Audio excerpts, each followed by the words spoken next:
designer outerwear. 1 Peter 5:8-9. Be alert and of sober mind. Your enemy, the devil, prowls around like a roaring lion looking for someone to devour. Resist him, standing firm in the faith, because you know that the family of believers throughout the world is undergoing the same type of suffering. Verse 13 says, Therefore take up the whole armor of God, that you may be able to withstand in the evil day, and having done all, to stand. Stand therefore, having girded your waist with the truth. Some versions say gird or girdle, or either belt. Either way, it goes all around the waist, and it's either holding something up or in, and that's the truth. Satan will throw his lies at us, and sometimes these lies can sound like the truth. You must know that God's word is true. It does not change. He promises to provide for us because a cattle on 1,000 hills belong to him. To protect us because all night and all day angels watch over me. He will never leave you nor forsake you. He has prepared a place for us in his kingdom. If you abide in me and I in you, you can ask what you desire and it shall be given to you.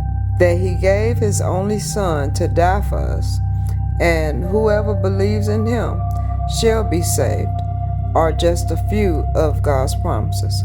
His word is true. You can take it to the bank, and it will not return stamped void. Growing and studying in his word, doing the best you can to grow in the spirit, to gain control over worldly desires of the flesh. Follow his commandments, but also keep it real with yourself. To thine own self be true. You know when you lying to yourself, and it's dangerous when you start to believe your own lies. Two people know the truth: the real you, when nobody else is looking, and God. The truth is like God. It never changes. In 1 John 3:19, it says, This is how we know that we belong to the truth, and how we set our hearts at rest in his presence. If our hearts condemn us, we know that God is greater than our hearts, and he knows everything. When you belong to him, whatever you say, do, or think, something that goes against his will, your spirit will convict you on the spot, condemn you, and it's up to you to try to make it right. Verse 21 says, Dear friends, if our hearts do not condemn us, we have confidence, assurance before God, and receive from him anything we ask, because we keep his commands and do what pleases him. John 8:32 says, Then you will know the truth, and the truth shall set you free. Having put on the breastplate of righteousness. This breastplate is placed over the heart. This is where our reactions, our personalities, emotions, and faith reside. I have often heard people say that they reacted without thinking. This is because of how deeply you feel about the situation. Most people are very protective of family members and often react without all the facts, which often does not end well. Our personality is a lot about temperament. Who are we, and how do we react in any given situation? Are you a negative or a positive thinking person? Are you a problem solver or a warrior?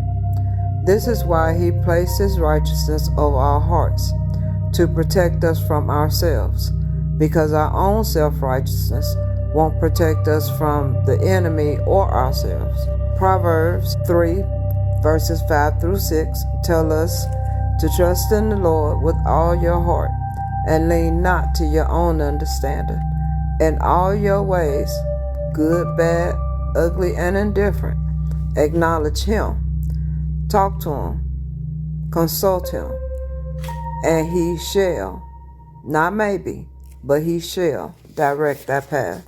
Faith is about righteousness. Abraham was deemed righteous because of his faith in God.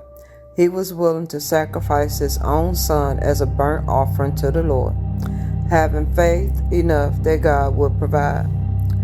There was a ram in the bush that he did not know was there until he raised his knife against his own son. Because of his faith, God made him father of many nations.